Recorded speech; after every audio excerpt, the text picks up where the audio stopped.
Tipramotha, an ally of the ruling coalition, alleged that the law and order situation in Jampujala and Takirjala has gone completely out of control over the past 2 to 3 months. Seeking restoration of peace in the area, party leaders met the state DGP on Friday. The leaders alleged that open firing and bomb attacks have been taking place in the region. They also claimed that even a superintendent of police was injured in an attack by miscreants, yet no strict action has been taken against the accused.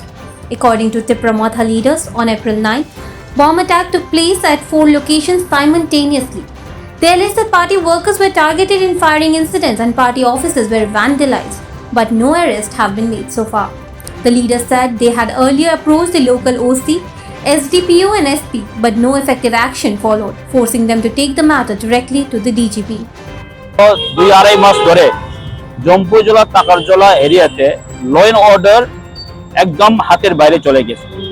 কারণ আমি কেন বলছি যে জম্পুজলা তাকারজলাতে খুলিয়াম পুলিশের সামনে গুলি করা হচ্ছে, পুলিশের সামনে বোমা করা হচ্ছে, তারপরেও কিন্তু পুলিশের কাছ থেকে আমরা কোনো অ্যাকশন পাইনি।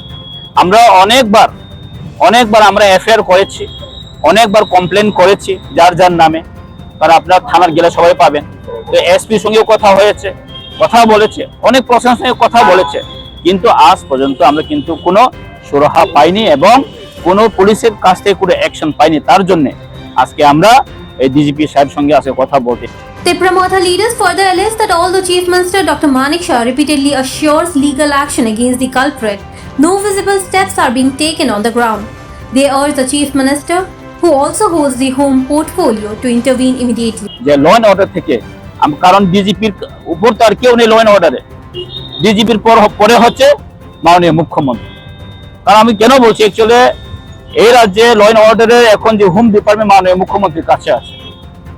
মাননীয় মুখ্যমন্ত্রীকে আমি বলতে চাই যে মাননীয় মুখ্যমন্ত্রী এরকম জায়গাতে ইন্টারফেয়ার করা উচিত, কারণ রাজ্যের ল এন্ড অর্ডার মেনটেন করা আমাদের সবার দায়িত্ব এবং রাজ্যের মুখ্যমন্ত্রী ওনার আরো বেশি দায়িত্ব থাকে। তো মাননীয় মুখ্যমন্ত্রীর কাছে, মাননীয় মুখ্যমন্ত্রী আপনি সবাই জানেন উনি তো ভদ্র মানুষ এবং উনি সবসময় বলে থাকেন যে এরকম যারা কালপিটদেরকে ছাড়া হবে না, এরকম যারা কালপিটকে আমরা কিন্তু আইনগতভাবে নেওয়া হবে, কিন্তু অনেকদিন হয়ে গেছে আইনগতভাবে কিছু নেওয়া হয়নি।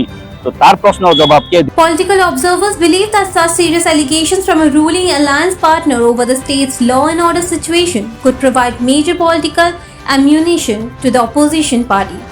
Your report, Fact Finder.